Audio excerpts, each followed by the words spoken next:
उत्तर प्रदेश से एक ऐसी दिल दहला देने वाली और रूह कपा देने वाली वारदात सामने आई है जिसने पूरे इलाके को दहशत में डाल दिया। रिश्तों का कत्ल अब थमने का नाम नहीं ले रहा है। कहीं बेटा माँ बाप का हत्यारा बन रहा तो कहीं पति ही अपनी पत्नी और मासूम बच्चों का दुश्मन बन बैठा। ताजा मामला शामली जिले से सामने आया है, जहां इंसानियत को शर्मसार कर देने वाला जघन्य हत्याकांड उजागर हुआ। यहां एक शख्स ने अपनी ही पत्नी और 2 मासूम बेटियों की बेरहमी से हत्या कर दी और फिर अपने गुनाह को छुपाने के लिए तीनों की लाशों को घर के भीतर बने सेप्टी टैंक में दफना दिया।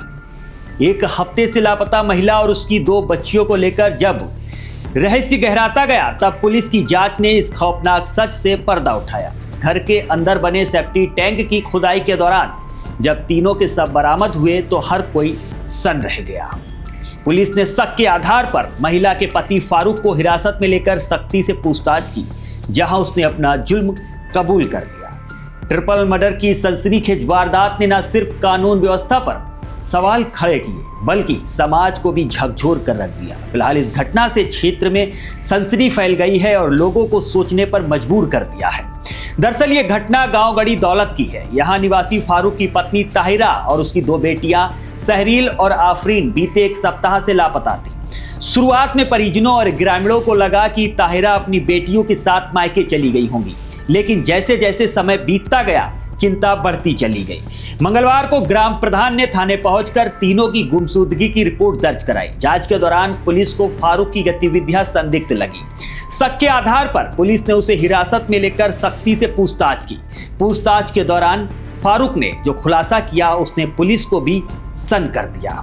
आरोपी ने कबूल किया कि घरेलू विवाद के चलते उसने अपनी पत्नी और दोनों बेटियों की हत्या कर दी, यानी मौत के घाट उतार दिया और तीनों शवों को घर के अंदर बने सेप्टी टैंक में दफना दिया।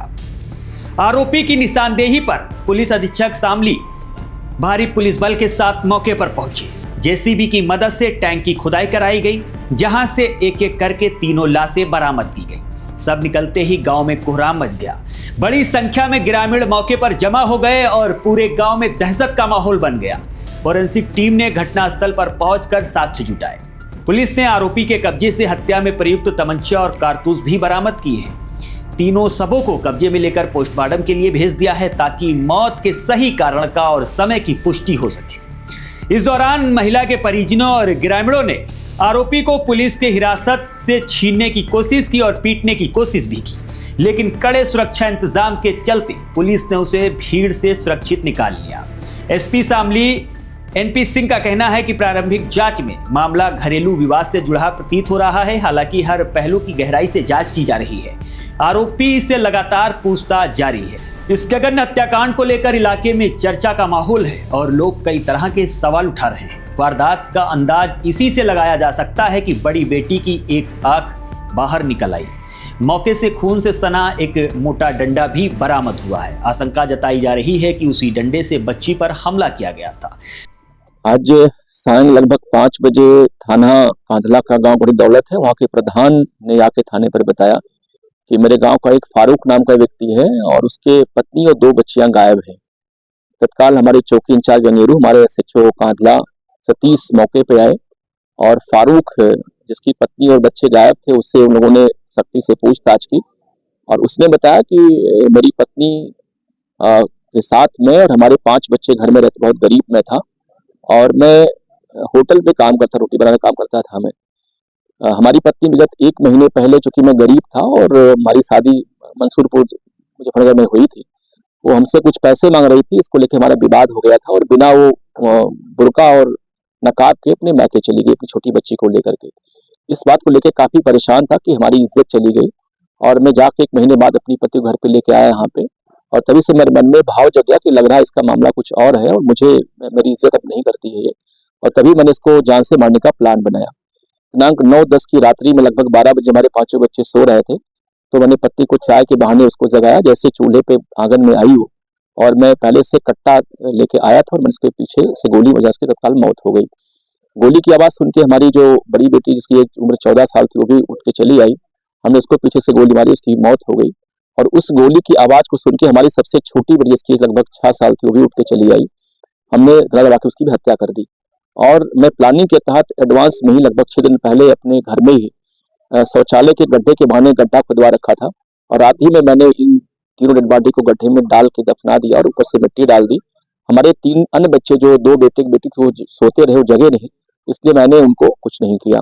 और बाद में बच्चों के जगने पर पूछते मैंने बताया कि तुम्हारी माँ को मैंने भेज दिया, कहीं अलग किराए के मकान पर रहती हैं, क्योंकि पूर्व में वो अपने मैके जा चुकी थी 1 महीने, तो बच्चे भी उनको लगा कि हाँ वहीं होगी इस समय, तो उन्होंने बहुत पूछताछ नहीं की। आज हमारी पुलिस ने, क्षेत्राधिकारी कैराना, हमारे एएसपी साहब से उन्होंने बातचीत मुझसे किया, उसने घटना स्वीकार कर ली। पुलिस को मौके पे लाके डेड बॉडी बरामद करा दी, डेड बॉडी निकल चुकी है इसमें। हम लोग डेड बॉडी को पीएम के लिए भिजवा रहे हैं और फारूक हमारे हिरासत में, उससे हमारी डिटेल और पूछताछ हो रही है। उसने पूरी घटना कारित करना स्वीकार किया है। उसके फादर जो दाऊद है, उन्होंने पूरी घटना बताई कि साहब मुझे शक था कि कुछ घटना इसने कारित की है, इसलिए मैंने प्रधानगिरी पुलिस को बताया था। जी बिल्कुल, बिल्कुल जो आला कत्ल है वही बरामद हो गया है, कारतूस बरामद हो गया है, डेड बॉडी बरामद हो गई है। घटना का लगभग मोटिव भी क्लियर हो गया है इसमें। तो मुझे लगता कि एक झूठी शान के खातिर कि हमारी पत्नी बिना बुर्के के, बिना नकाब के चली गई, अभी पहला मोटिव तो यही निकला है, लेकिन और भी हमारी पुलिस इसमें बातचीत कर रही है, कहीं कोई और भी इसमें एंगल ना हो उसके पत्नी की हत्या का। इस बात को लेकर हमारी जांच इसमें चल रही है। मैंने आपको बताया कि चूंकि इसकी पत्नी महीने पहले ही इसे झगड़ के चली गई थी यहाँ से, और तभी से इसके मन में भाव जग गया कि इसको लौट के आने पर इसकी मैं हत्या करूंगा मैं। तो ये जाके कैराना से एक व्यक्ति से तमंचा परचेज करके ले आया था। ये घर में शौचालय के गड्ढे के बहाने इसने गड्ढा खुदवा लिया था और पत्नी के आने के 8 दिन तक इसने प्रतीक्षा किया और रात में मौका देखते जब इसके बच्चे सो गए तब इसने घटना कारित की। लेकिन दुर्भाग्य से इसके 2 बच्चे जग गए और अब घटना का भेद न खुले, इसलिए इसने दोनों बच्चों की इसने हत्या कर दी थी।